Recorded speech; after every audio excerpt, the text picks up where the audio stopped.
प्रश्न things in your school bag. आता आपण दोन गट केलेले आहेत, एक मुलींचा आणि एक मुलांचा। तर तुम्ही things in your school bag मधील वस्तूंची नावं स्पेलिंग सह सांगायची आहेत। पहिला नंबर असेल मुलींच्या गटाचा, things in your school bag सांगा। पहिली वस्तू सांगा।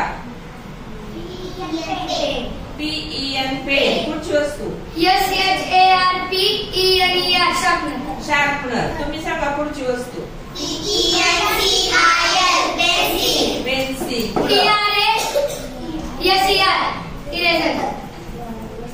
इरेजर। पुढं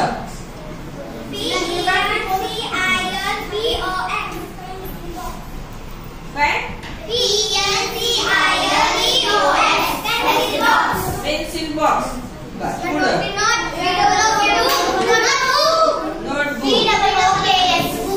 बुक्स। पुढं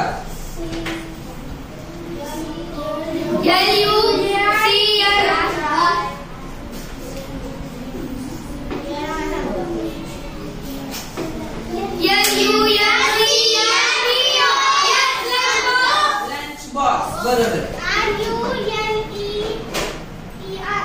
रुलर। RULER ruler. तर things in your school bag मधलं काय राहिले का तुम्हाला सांगायचं?